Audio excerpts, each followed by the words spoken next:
6 a.m. on the East Coast. I'm starting with a Fox News alert. It's Saturday morning, and the desperate search for Nancy Guthrie is now entering day 7. I'm tracking multiple developments from overnight into Friday afternoon. Investigators returning to the scene, a vehicle removed from the property, and what appears to be a wired device taken from the side of the home, while the family waits for answers and law enforcement insists hope remains. Here's where this stands at this hour. Nancy Guthrie, 84 years old, a mother and grandmother, vanished 1 week ago. Since then, investigators have worked this case from every angle: neighborhood canvassing, surveillance video, doorbell cameras, and now what sources describe as deeper technical and forensic review. Late Friday, investigators returned to her Tucson, Arizona home for another sweep. And that's important, because they weren't just walking the property.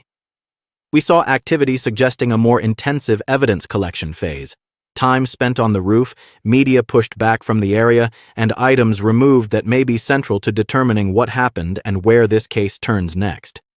2 things stand out immediately. First, a blue Subaru was towed away from Nancy Guthrie's garage. We do not have official confirmation yet on why that vehicle was taken, but the fact it was removed rather than simply examined on-site strongly signals investigators believe it could contain something actionable, anything from trace evidence to digital or mechanical clues tied to timing and movement. Second, agents were seen removing a mounted wired device from the side of the home near what appeared to be a small solar panel. Authorities have not explained what that device is: surveillance-related, wildlife camera-related, a sensor, or something else, but its removal suggests investigators think it may store data or provide a record of activity. And I want to underline this. In a case like this, one device can be a turning point: timestamps, motion triggers, saved clips, connection logs, details that can anchor a timeline when human recollection fails.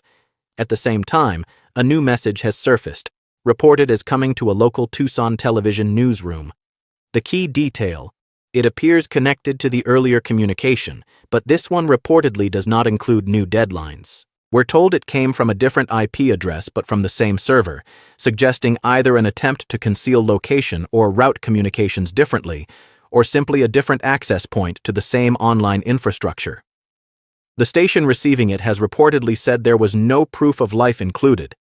So what does that mean operationally? It means investigators are likely treating this as both a human-driven investigation and a digital trail investigation, where metadata matters as much as physical evidence.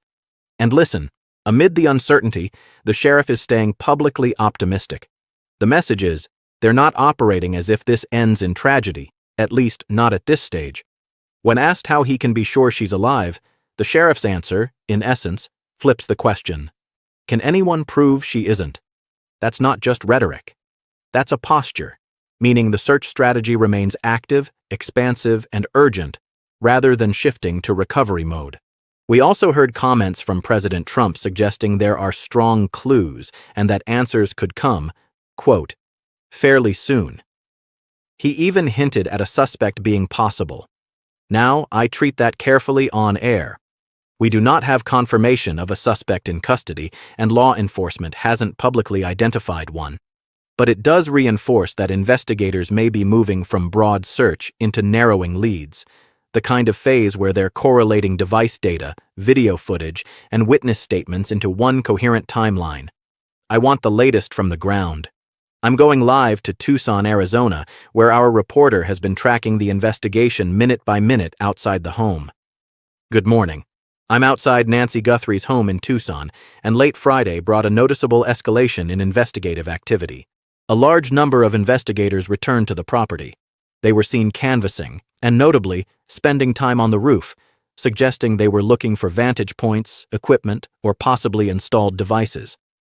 Media crews in the area were moved back as the work unfolded, but drone video captured agents removing what appeared to be a mounted wired device from the side of the home.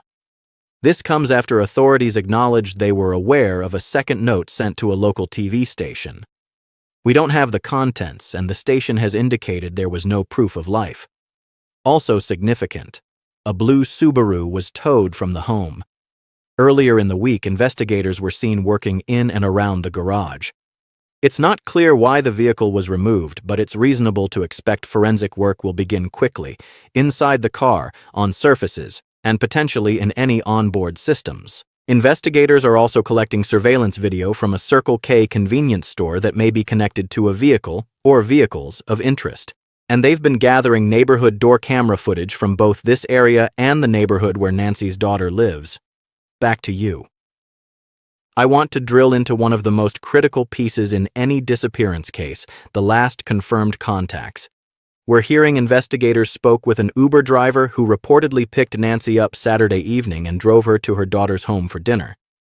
What I'm watching for next is whether this was a one-time ride or part of a routine pattern, because routines narrow the possibilities. A routine ride means predictable timing, predictable routes, and potentially repeat data points. And this part matters. The environment itself may be working against investigators. This neighborhood has desert foliage, cacti, trees, dense brush, and homes that sit back from the street on larger lots. Even if neighbors have doorbell cameras, the distance and vegetation can limit what those cameras capture. Add to that Tucson's long-standing efforts to reduce light pollution, meaning darker streets at night, and video clarity can drop dramatically. That's why investigators may be leaning so heavily on commercial surveillance corridors, main roads, stores, gas stations, anywhere lighting is stronger and cameras are positioned higher. I want to be cautious here, but I can explain what investigators typically seek when they tow a vehicle and remove a wired device from a home. A towed vehicle often means controlled forensic processing, dusting, swabbing, fiber collection, and documenting interiors without environmental contamination. A wired device, especially near a solar panel, often suggests something intended to run continuously. A camera, a sensor, a transmitter, or another logging component. If it stored data, even partial logs could help confirm movement times, presence near entry points, or activity windows. So as we come up on the top of the hour, here's the reset. Day 7 in the search for Nancy Guthrie. Investigators returned to the home, removed a blue Subaru, and pulled a wired device from the side of the house. A second message tied to the alleged kidnapper has been reported, without new deadlines, and authorities say they remain hopeful she will be found alive. I'm staying on this story all morning. If law enforcement announces a major development, or if we learn what was inside that second message, you'll hear it here first. And this is your Fox News Alert coverage, continuing right after the break.